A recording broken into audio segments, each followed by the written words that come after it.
Sahabat, saya ingin melanjutkan cerita mengenai duri-duri dalam hidup kita. Dan kali ini ada 3 duri yang saya rangkum jadi satu. Duri ketakutan, duri ketika kita merasakan Tuhan tidak hadir lagi dalam hidup kita, tidak mendengarkan doa-doa kita, dan duri kehilangan. Kita cari tempat yang teduh, ini panas ya. Menikmati laut, cari tempat yang teduh, kita bercerita. Yuk, sana.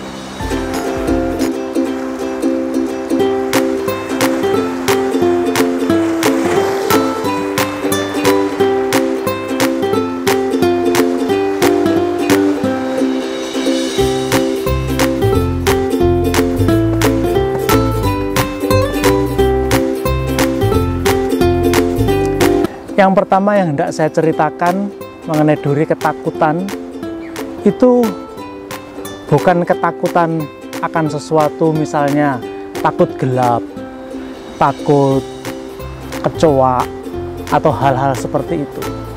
Tapi takut kehilangan orang-orang yang sangat dikasihi.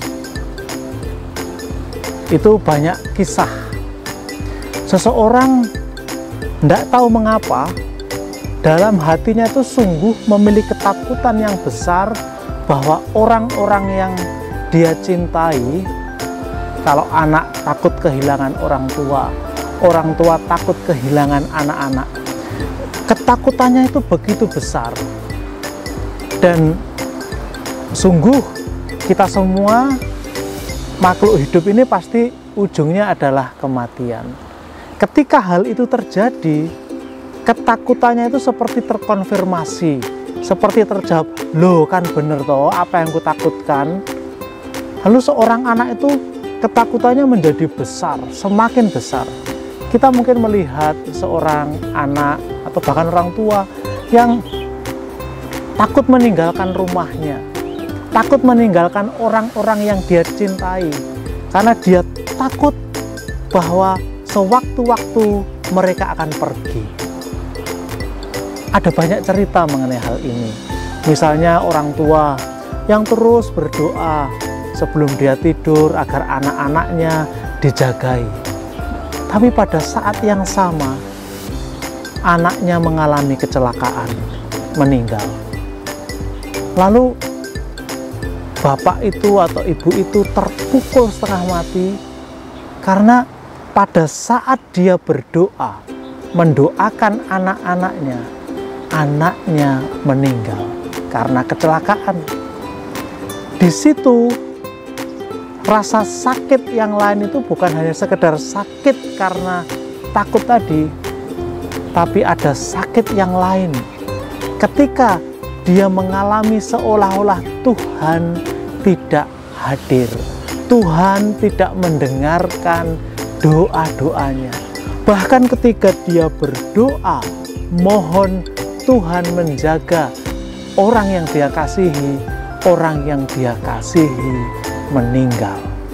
Bahkan meninggal karena kecelakaan. Nah, pengalaman ini dialami oleh banyak orang. Banyak orang.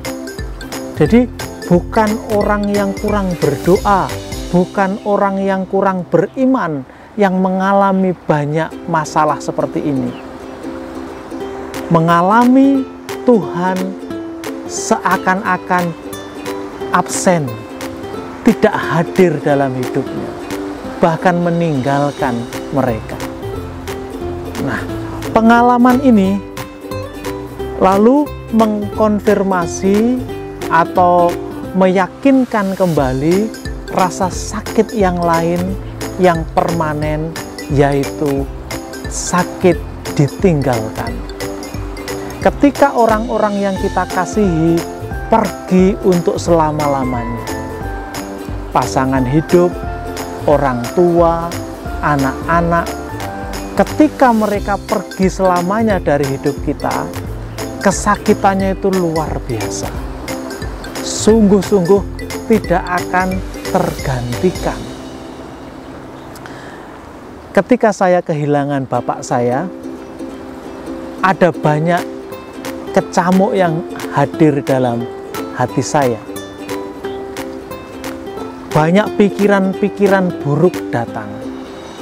Pikiran buruk itu terkadang menyalahkan pihak-pihak lain, menyalahkan dokter yang kurang cekatan, kurang cepat menolong bapak saya, menyalahkan sistem.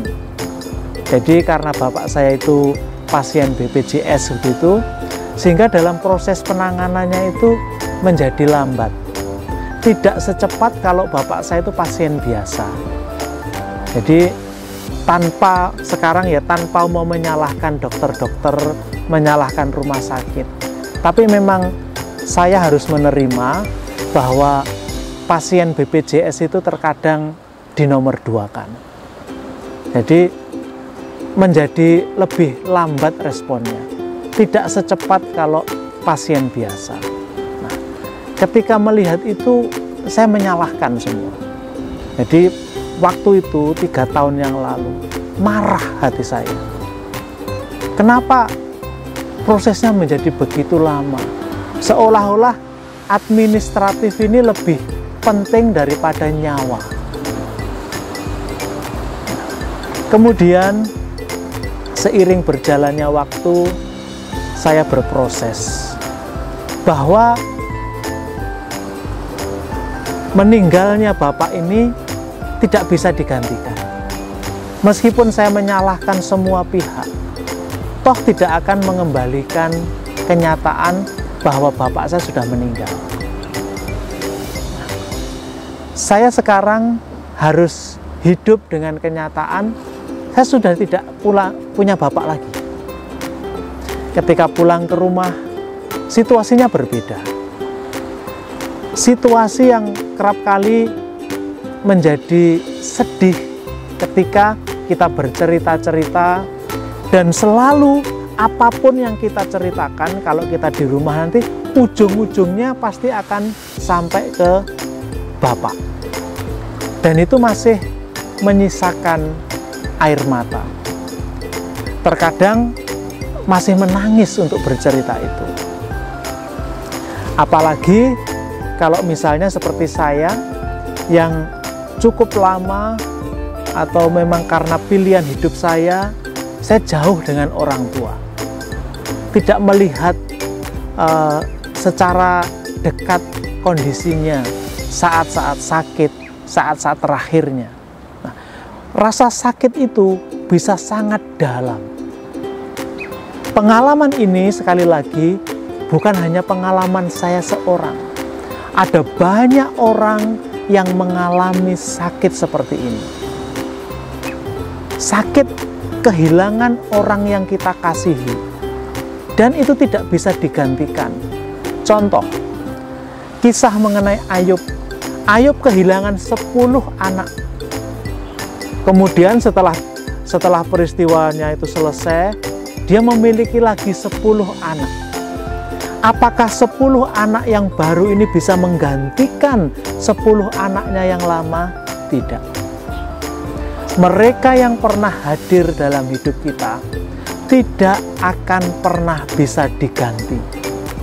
Yang hilang, ya hilang. Mereka memiliki tempat di hati kita. Kalau kepergiannya kemudian menyisakan lubang besar, ruang kosong di dalam hati, harus kita terima. Dan bagaimana kemudian kita harus hidup dengan sakit itu, dengan lubang besar di dada, di hati, karena ditinggalkan, kehilangan orang-orang yang kita kasihi. Nanti akan kita lihat, akan kita bahas bersama, bagaimana kita hidup bersama duri yang sangat sakit ini. Bagaimana kita bisa mengolahnya. Sekarang, sebagai penutup, saya mengajak Anda untuk merenung sebentar.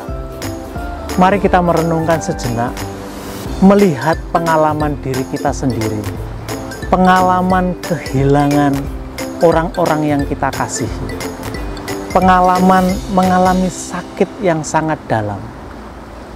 Bagaimana kita berproses, bagaimana kita bangkit dari sakit itu, bagaimana kita harus membawanya dalam hidup kita sehari-hari. Kita panggil lagi cerita itu, kita ingat lagi, bukan untuk mengulang-ulang kesedihan, bukan, tapi kita mau berproses untuk menyembuhkan. Dan kalau memang kita mampu berproses, berhasil melewati itu dan menjadi kuat karenanya, cara yang kita pakai, bagaimana kita berproses, bisa kita gunakan untuk menolong orang lain, orang-orang yang masih berproses, yang masih mengalami situasi yang sakit, yang buruk ini. Kita hening sejenak, kita berproses, dan kita bertemu lagi dalam video berikutnya. Tuhan memberkati.